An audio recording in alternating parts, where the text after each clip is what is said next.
My name is Deaconess Theresa Shackleford, and I have been a member of Zion Baptist Church for 35 plus years, probably 40 years at this point. I'm a member of the diaconate ministry, the prayer ministry, and I have served as the chairperson for Dr. Pettis' anniversary celebration for at least 25 plus years, or even more, most likely.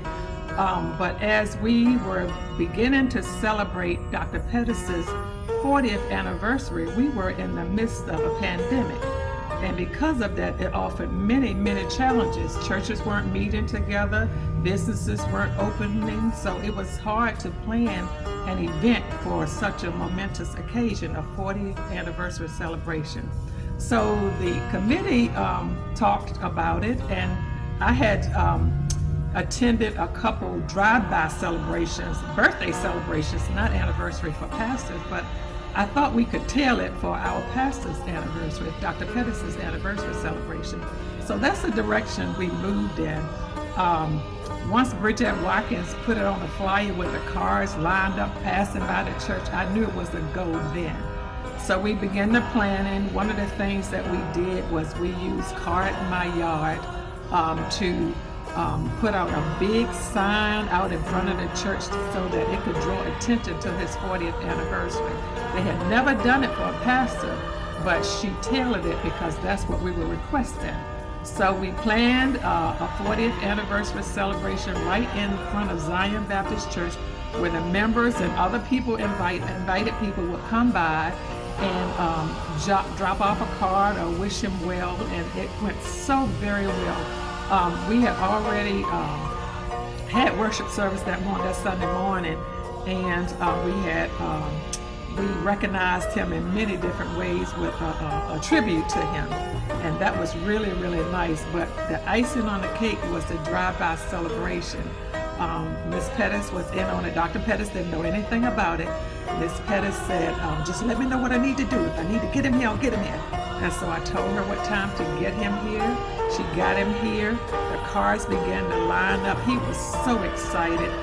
As the cars approached the stop where he was, they would hand him a card or well wishes. They came from everywhere. He was just really, really elated about the celebration. And I think it was one of the least that we could do in the midst of a pandemic. It turned out far greater than what we expected it to turn out. It turned out really, really good. We handed out cake. We couldn't have food or anything, but we had cake. Miss Pettis was giving flowers, so it was just a grand and a glorious celebration for Dr. Pettis' 40th anniversary.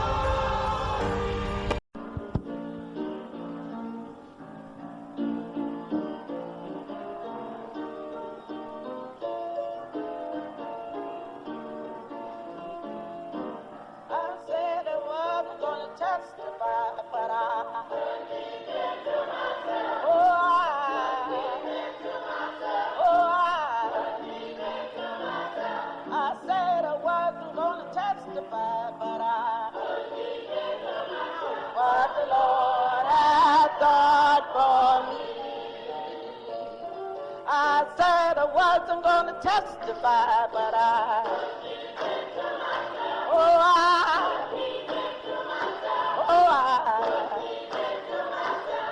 said I wasn't going to testify, but what the Lord has done for me. You walked up in there and saved my soul. You walked up in there.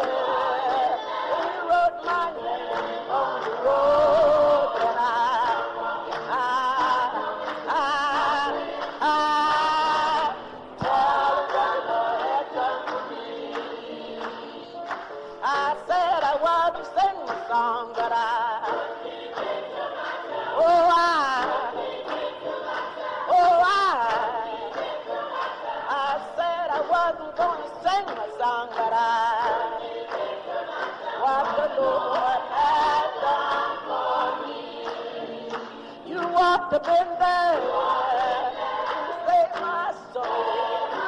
You walked up in there, with my name on the road, and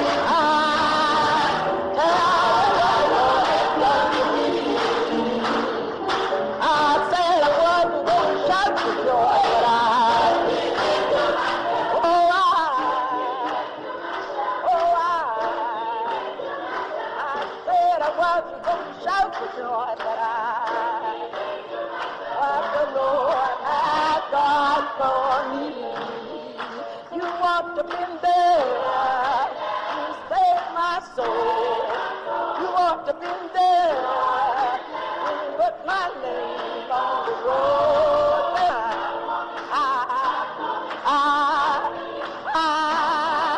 Tell what the Lord has done for me. I said I wasn't going to testify, but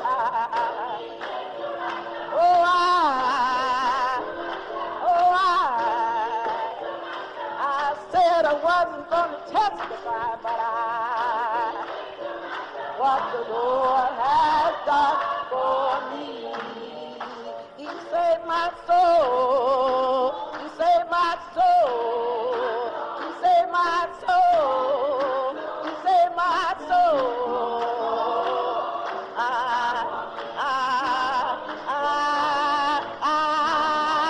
Tell the Lord has done for me.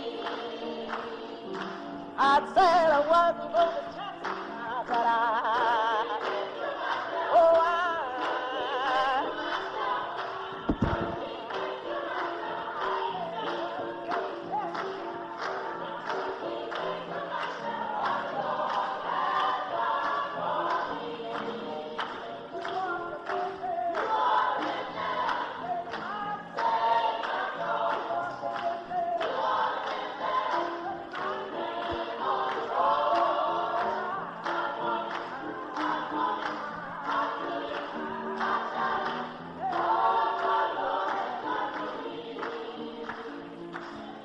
We discontinued recording from the sanctuary starting in that January 2021.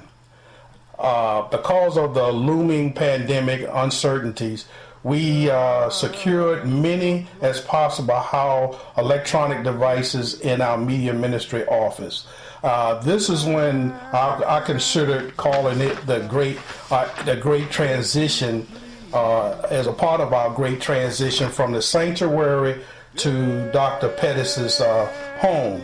Now, in January the 3rd, 2021, worship service via Zoom, streaming to Zion Baptist Church South Richmond Facebook page. That was an interesting concept, and we actually did it. We actually had Dr. Pettis set up in his home like a makeshift pre-recorded studio, and like I said, we met every Thursday in 2021 to make sure that the service on Sunday morning that we provided for the people who could actually get into Facebook and see the service, and was with the backdrop of the sanctuary on a green screen. Now, many of you may not understand how that green screen works. If you look at the weather report and you see the weather, well, that's on a green screen, and that's what we did. We had, so Dr. Pettis looked like he was right at church preaching, with the background of the sanctuary to give the congregation a feel like they were in the church. Because I tell you, it was it had to have been the grace of God who brought that idea, because none of us had any experience. So we were seeking out help. We were reading on our own. We were putting together different things, trying to make sure that everything went off without a hitch. So when Dr. Pettis got comfortable, the more he got comfortable, the stronger his preaching became, the message became, and then more and more people got interested in Facebook. And as we continue to thrive in that particular time of 2021, that's how the church got past COVID-19, by virtually preaching. Dr. Pettis had a learning curve. We all had learning curves, and we got to the point where we had the virtual part down packed. With all the help with the faith, you know, they said all you got to do is have the faith of a mustard seed, and things will come to happen. And that's where it was. We had a lot of faith. a lot of friends helping us outside of Zion, bringing it all together. And there we continue to have service during the pandemic, which is considered our pivoting COVID-19 and moving into the great transition of Dr. Pettis's preaching from his home for that particular year, that whole year actually. And I'll tell you, it was challenging, but we never lost sight of our congregation. We kept them engaged, and I think that was the blessing out of this whole thing with Dr. Pettis, being able, with his skills of preaching and teaching, he was able to pull it off, and I think he got very comfortable with it, even though he didn't show it, but I think he began to become very comfortable from preaching from his home, and the congregation was able to stay intact. So when we did make that transition back to the sanctuary, which you will probably hear later on, it was smooth transition, and everything hopefully would go well. This is my part of what I thought was a good portion of the COVID-19 in the great transition of the virtual of Zion Baptist Church.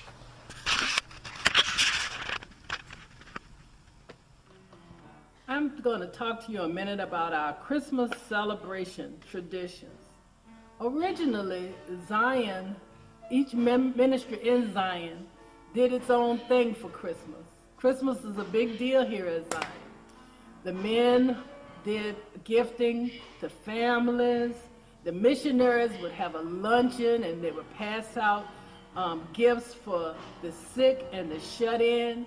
The outreach ministry would have an event where they would bring in the homeless and feed them dinner and give them gifts. And then the intercessory prayer ministry had a Christmas celebration for the children and for the members as here as Zion. It was, as Grace Archer used to say, a grand and a glorious time. But COVID changed all of that. Everything was put on hold and put on lockdown. The first drive-by Christmas curbside celebration really started due to the fact that we hadn't had any events at the church since 2020, and it was now 2021. All of this because of COVID. This event happened on Saturday, December the 8th, 2021, after Sister Theresa Shackleford orchestrated Reverend Pettis' drive-by 40th anniversary event. I got the idea that we could do something similar for Christmas, for the members and for the community. So we combined all of the ministries had done in the past into one big event, and God was with us. It was a roaring success. We were able to give gifts out to people who drove by. The kitchen ministry served soup to the seniors who came down to celebrate, and anybody else who wanted soup. We had gifts for the sick and shut in that the missionaries normally did. We did it all, the outreach, the gifting, everything. And we were happy to do it. So thanks be to God, we did it 2021 through 2024. And each year it got better and better.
Teresa Shackleford, and I just want to talk just a little bit about the Tuckahoe Baptist Association, which Zion has always been involved in. Dr. Pettis is responsible for getting me into it. He asked me when L.A. Johnson was the moderator, and he was coming up to be the moderator. He asked me if I would come in and serve as the correspondence secretary, and I said, well, okay. And I didn't really know what I was getting into, but it turned into a long tenure with Tuckahoe, and I still remain involved in Tuckahoe. At this point, I serve as the president of the Women's Auxiliary. But what I want to tell you a little bit about is during Marie Hewlett's tenure. She was president, and I was first vice president. Here at Zion, we held a food drive. And because COVID again was going on, and nothing was open, we couldn't have our spring musical, we couldn't have our prayer breakfast, none of the things that we used to do to raise funds to continue our missions, we were not doing because of the pandemic. So Sister Marie Hewlett came up with the idea we'll do a food drive.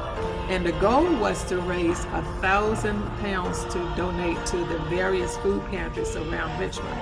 Well, the two of us got together. We would go on Saturdays or sometimes during the week to pick up food from this one or that one. Donations were given to us. But in Zion's parking lot, we held a food drive right in the parking lot. And we asked people from the various Tuckahoe churches, as well as anyone who wished to stop by and donate food. And it was such a huge success. We collected over 2,000 pounds of food, along with check donations, anything that people, it was just such a wonderful event. People came out of the woodworks to donate. We were in the parking lot maybe 3 hours, and in that 3 hours here again, we raised we collected over 3,000 pounds of food. And I thank God for that, because Dr. Pettis was always involved in Tuckahoe, and he would do anything, any kind of mission that dealt with Tuckahoe, he was all for it. And so that was a huge success, and Zion continues today to be involved in the Tuckahoe Baptist Association.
2021, it was sort of similar behavior, but we transitioned as a church further down the virtual world. So again, we procured additional equipment needed for that so we can respond.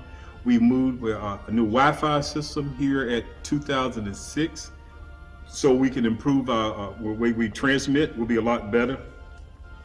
We also procured additional equipment needed for the virtual experiment as well.